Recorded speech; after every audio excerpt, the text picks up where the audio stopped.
Subscribe to our YouTube channel and don't forget to press the bell icon to get all the latest updates. Baba Ramdev जो हैं, he is misusing his publicity so badly. He is misusing his publicity so badly कि क्या ही कहा जाए, मतलब मूर्खता की उन्होंने हाथ. Once I used to respect him, है ना, the way he brought up himself और जितना उन्होंने सक्सेस गेन किया, I respected him. But he is such a foolish person. मतलब इतनी मूर्खता. उन्होंने क्या है, एक मैंने वीडियो आया मेरे पास, उन्होंने कहा कि देखो मैं इसमें 50% अपनी ऑक्सीजन करता हूँ और मैं फिर देखो 95-99% कैसे ले आता हूँ तुरंत. ठीक, तो सांस रोक के 50% करना, फिर सांस लेके 90% लाना, भाई बेवकूफ़ मत बनाओ लोगों को. जिन लोगों की 50% होती है आप उनका मजाक उड़ा रहे हो. उनकी 50% हो रही बीमारी से, उनके लंग्स ख़राब हो चुके हैं, उनके लंग्स में निमोनिया आ चुका है. ठीक है, इसलिए उनका 50% हो रहा है, सांस रोकने से नहीं हो रहा है.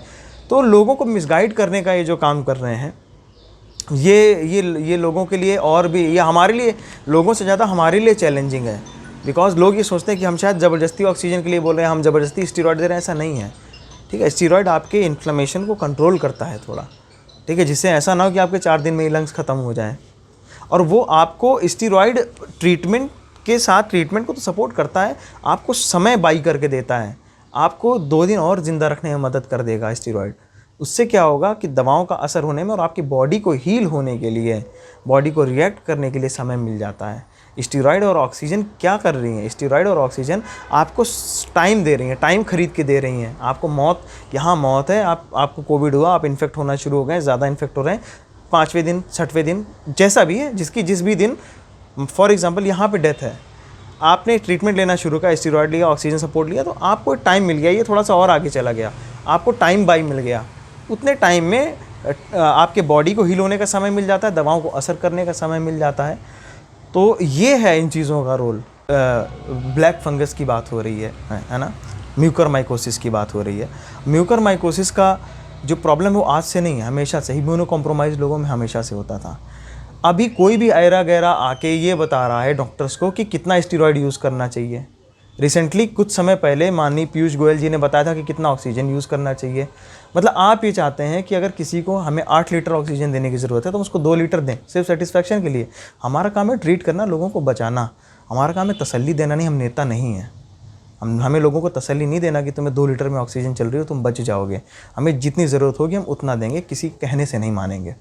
दूसरी बात ये, लोग ये बताते हैं, अभी कई लोग कह रहे हैं कि डॉक्टर्स जो है बहुत ज़्यादा स्टीरॉयड देना. भाई बहुत ज़्यादा कुछ नहीं होता, हर एक बीमारी की डोज होती है कि रेस्पिरेटरी सिस्टम में कौन सी स्टीरॉयड कितना यूज़ होगी. जब कोई ऐसी बीमारी आती है, सारी जैसे है ना, सब एक्यूट रेस्पिरेटरी इन्फेक्शन है ना, यमर्स है, सार्स है, सबके अपने एक क्राइटेरिया बने हुए, रिसर्च बेस्ड क्राइटेरिया हैं. उनमें जो यूज़ करनी है वो करनी है.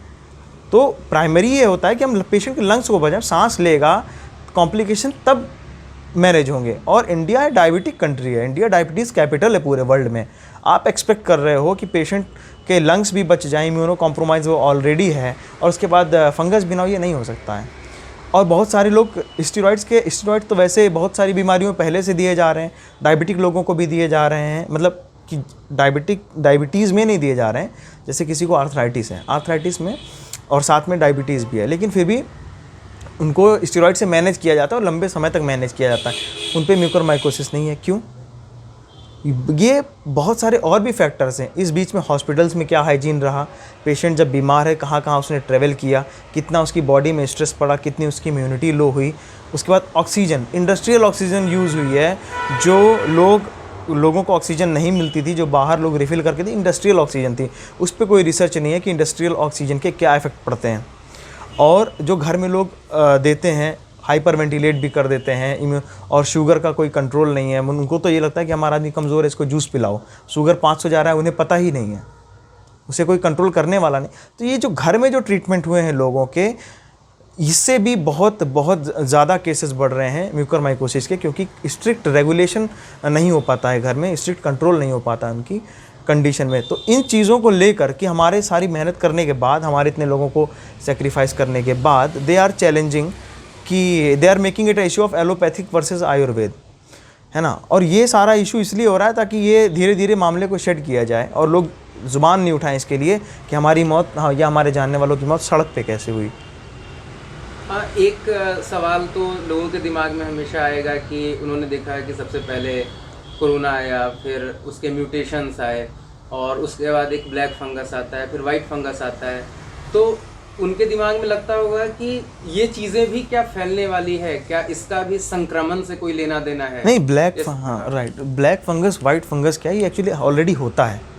ये ऑलरेडी हर जगह, आप खेत में जाएंगे, बाहर जाएंगे कहीं पे, इट इज़ ऑलवेज प्रेजेंट। अगर आपकी इम्यूनिटी अच्छी है ना, आप HIV के मरीज़ नहीं हैं, आप कैंसर का ट्रीटमेंट नहीं ले रहे हैं, है ना, या आप जो है ओल्ड डायबिटिक नहीं है, अगर आपकी इम्यूनिटी ठीक है तो ये आपको नॉर्मली असर नहीं करता है।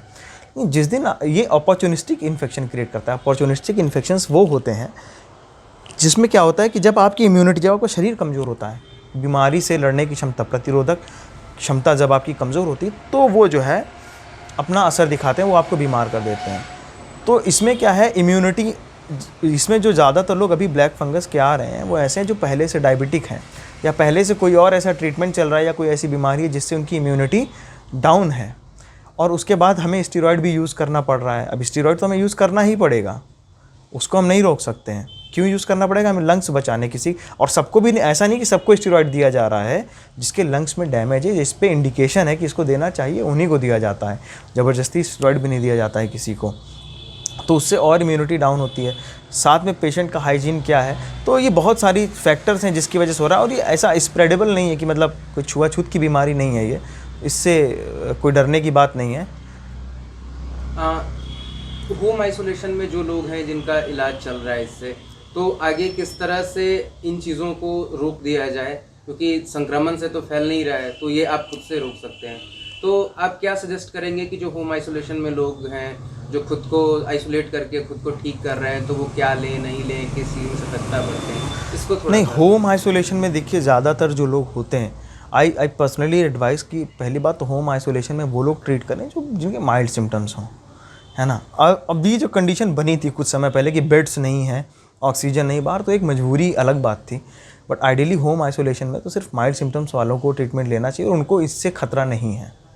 खतरा उन्हें है जिनको कोई लंबी बीमारी है, पहले से डायबिटीज़ है, किसी को HIV है, या कोई और किसी कैंसर का ट्रीटमेंट चल रहा है जिसमें कि इम्यूनिटी जो है कॉम्प्रोमाइज़ हो जाती है, उन लोगों को खतरा है। तो उनके लिए प्रिकॉशन ये है कि वो पहली बात तो देखते रहें कि किसी तरह के कोई सिम्टम्स तो नहीं है। अर्ली अगर है तो ट्रीट भी हो जाता है, ऐसा नहीं है कि अनट्रीटेबल है एकदम। But the thing is early detection, ठीक है। तो इसके बहुत सारे सिम्टम्स होते हैं जो कि आपको आजकल बहुत सारे स्पेशलिस्ट बता रहे हैं, है ना। अब मैं बहुत सिंपल से बता देता हूँ, कहीं रेडनेस हो रही है आपको, है ना, या आपको अचानक से ज़ुकाम जैसा भी लग रहा है, तो आप सिर्फ उसको कोविड नहीं समझें। अगर कोई इम्यूनो कॉम्प्रोमाइज पेशेंट है तो suspect it for mycosis also, और उसके लिए टेस्ट करवा लें, आप दिखा लें डॉक्टर के पास जाने से, हिचकिचाएँ नहीं, तो वो बढ़ेगा नहीं और आप उसको समय पे कंट्रोल कर सकते हैं। ऐसा नहीं कि बिल्कुल कंट्रोलेबल नहीं है। ये लेट हो जा रहा है, लोगों को पहचानने में लेट हो जा रहा है। जब ज़्यादा सिम्टम्स आते हैं, बहुत दिन तक सर दर्द बना हुआ है, घर में खुद दवा खा ले रहे हैं, फिर जब नहीं रिजॉल्व होता तो पता लगा अंदर की बोन्स जो है इन्फेक्ट हो चुकी हैं उससे, तो वो लेट सिम्टम्स वाले हैं जो नहीं बचाए जा सकते हैं, या बहुत मुश्किल होता है उन्हें बचाना। तो ऐसा कोई बहुत ज़्यादा डरने की बात नहीं, बस ये कि गौर रखना है। कोई भी नया सिम्टम आता है, कोई भी नया बदलाव महसूस होता है नॉर्मल से, तो consult to your doctors. It's great to see you here. Thank you for watching our work. If you haven't subscribed yet, don't forget to click the bell icon and subscribe to Mojo Story and support independent, robust journalism.